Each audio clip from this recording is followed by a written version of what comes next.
Hey everybody, Scoutcrafty here again. TGIF, thank God it's Friday. Made it through another week. We're entering June. It's going to be a great month. Hope it slows down a little bit. May went so fast, didn't it? We have a good show planned for you today. I wanted to talk first quickly about something I was looking at online a couple days ago about fears and phobias. You know, we all have fears and phobias. Some of them are inherited from our DNA from years ago when, our ancestors had to deal with things in the dark of night or, strange spiders or snakes. And some of us inherited these phobias that you just have. Some people have fear of water if you don't know how to swim. Fear of heights is like the number one fear, I think, for a lot of people. But I've been pretty blessed. I don't have too many fears. I mean, look, we have some of everything, but nothing that gives me that kind of anxiety that you would say, oh, he's got that phobia, he can't do it. Except for one thing, and it's has to do with when I was younger. There was a movie out, some of you might have seen it, Journey to the Center of the Earth. Remember that movie with Pat Boone? And it was a good movie. It was 1959, very colorful, just well shot. It was a good, nice budget to the movie. It was a good budget movie, so it was enjoyable to watch. Color. And it was about the people who had to go down to the center of the earth. I think it was from a Jules Verne book, if I'm not mistaken. And it was a good movie, enjoyable, especially when you're a youngster. It had the big dinosaurs and everything that we like. And so I kind of got involved. I said, wow, that looks fun. Caving looks fun. So then I guess I bugged my parents. They took me to a place called Howell Caverns, upstate New York. And it's a underground caverns. And what a beautiful place that is. To this day, it's still open. And it's a huge caverns that, and they put all kinds of cool lighting in it. And they got those stalagmites or whatever they're called that hang off the ceiling and from the ground. It's stalagmites and just a lot of fun if you ever get a chance to go. And I'm sure a lot of you, especially if you live in the Northeast area here, there's a lot of different caving areas that you can go to and kind of like almost like an amusement park kind of thing, atmosphere. And one thing that's interesting is that caves have a constant temperature of like 58 degrees or something like that. It's always cool in a cave. All year round, it's the same temperature, so that's interesting. And so it's nice on a summer's day, hot summer's day, to go down. And with the House Cavern, you get a boat ride and everything. So very interesting. So I kind of picked up a little bit of interest in caving. And when I got a little bit older, I bought some spelunking equipment, and I started doing some caving of my own over in Pennsylvania and things like that. I started to go to these smaller caves, and I was having a great time. Now, the reason I bring this up is because one of my fears that I have is the tight claustrophobia of caving or cave diving, which is even worse.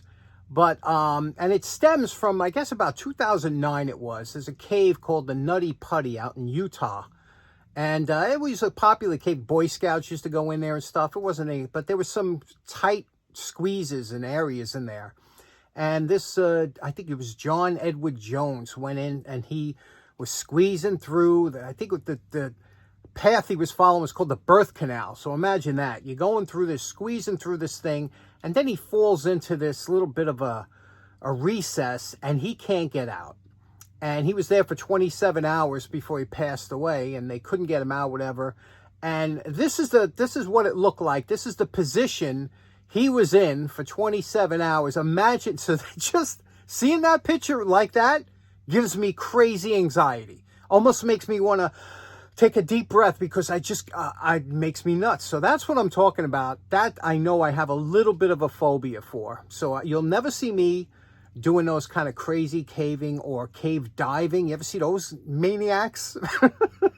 The guys that go diving with tanks and they follow a little string through these tight, and you only got limited air. So if you get stuck, you're really screwed. Anyway, let me know in the comments, do you have a fear? What your fear is. I know everybody's got something. I know some of you guys have fear of commitment. That's a fear. That's a legit fear. But let me know in the comments of what your fear is, because I think that's pretty interesting. Me, it's that claustrophobia thing. Even like buried alive, the thought of being buried alive in a coffin, you know, like that, waking up. And I know a lot of people had that because of the inventions that they made for people back in the turn of the century, for people that were worried about that. Anyway, so much for fears. Let's get started. We got a bunch of things to get to today. Okay, first up, poor man's flea market last night. That's right, the same place that threw away the gas can last week. Again, I told you they got to be out of there in another week or so. There was a whole bunch of stuff in front, but I saw these two cabinets. Now, these here, you've all had these in your shop. Now, they used to be made nice, like these. These are older, well-made cabinets, metal, you know, but the new ones they make, some of them are styrene and they're kind of chintzy and plat. These were pretty decent, except if like this one here broke off, because it was get a little bit brittle. You know, it wasn't like soft like the translucent, but anyway, these were good. I picked them up because how could you just leave these, especially, but you see what we're dealing with here? You see the dirt and the grime. You see that? Sometimes dirt is actually a protectant. So don't let this get you away from picking this up. And as far as, you know, the drawers and everything now clean up, I'm going to show you how nicely these two units will clean up. But I know there's some stuff probably in some of the drawers because when I was carrying it home, I felt it rattling. But let's take it apart and I'll show you how we clean these up real quick. Now, what's interesting is that these here, they have a little rust stains in there, but that's no problem. Take all the drawers out first, obviously. You know, they're going to be a little cloudy and whatnot. And also, the inside here of the cabinets have the guides that these drawers slide on. See, this is the broken one here, but it's still got the piece there. Maybe we could do something with that. Anyway, the guides here, what you do is you put your finger in here and you pull on this side and push on this, slide it to the side like this, and that'll pop right out. Take all these tracks out, and then you just clean up the cases. We'll soak these in hot soapy water, the plastic drawers.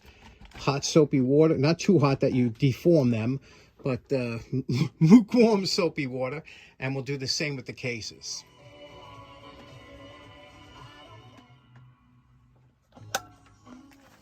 Now you know my favorite part. Remember what these vintage organizer bins look like before we started.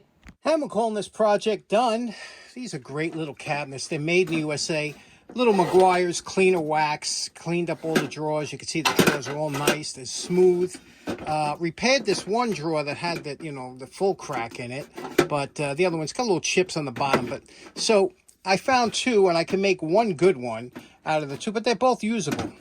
What do you think? They're nice, huh? And the paint come up real nice. A little bit of, like I said, McGuire's. I didn't even have to use any polishing compound. So there we go. This one's in the can. Okay, next up, real quick. I remember I was telling you about some of these industrial valves that I have going on. I picked this as another new old stock valve. You can see the plastic in here. It's not that old. These are cast iron. Check out how this valve, I just thought this is interesting. It's got a compression style fitting here, so you would slide this on, compression fit. There's where your outcome. This would be great to have outside. You know, have your hose coming out of your house. Imagine you had this beast. Now, what's interesting is you have to put this on, you have to lift this gate up, this little handle, and then you turn it, and then to lock it down when it's in the full open, you just release that, and it can't come back until you raise this and pull it. You can leave it anywhere in between, but it locks in the full open, or actually that's the full open, or the full closed. Interesting, huh? Look at that handle, cast handle, and just fun to operate. I would love to put this, like I said, sticking outside my house, having a little reducer for my garden hose. People say, what the heck is that? And I got this pretty cheap. It's like $22 or something. So what do you think? Pretty interesting, right? Next up, you might remember I used to take a lot of heavy-duty cords that I would find off of washing machines and things like that to make extension cords or for projects. And I stopped. I'm done. I have enough cords. However, when I was doing my little light from the insulator light, I needed a two-prong cord. And I said, I don't have a lot of 2-prong cords because I never took these. So last night I found a couple, but this one is really cool, this one here, because I found it on a lamp that was, the lamp was all messed up, you know, broken and stuff. A nice cord, polarized plug, and it's got the foot switch in it. See? That's always cool. You don't find too many of these, you know, the ones with the foot switch in it here. You can see the making of it. These, I'll tell you the truth, I wouldn't trust these with any kind of amperage, but for the 1/4 watt bulbs I use, that'd be perfect. Okay, next up, one thing I know everybody loves is a inexpensive tool to be made over. And this here was, I bought this from Brian at it was Kent, I think it was. It was 50 cents. He had a box of pliers there, 50 cents each, and 50 cents. This is a Buffalo Barcalo. You can't really see the name on here yet. Let's take it to the wire. This is such a beautiful pair. Look at the embellishments on the handle. Nice size. It's got beautiful lines to it. Just lovely. Let's get this cleaned up and done. Here's our post wire brush evaluation. Let's take a look. You can see the name there. It's kind of faint, but we have quite a bit of pitting. And remember what I told you, the patina always hides the pitting. That's why the pitting goes down, the patina is on top. You never really know the damage, but you can see there the extensive pitting we have on this side. A couple dents from people banging it. Over here is nice, more pitting on top there. Again, this is nice, right? You got to do a good job wire brushing because you can't do any other way to get in there. So let's take this and make it nice. I love the lines on this.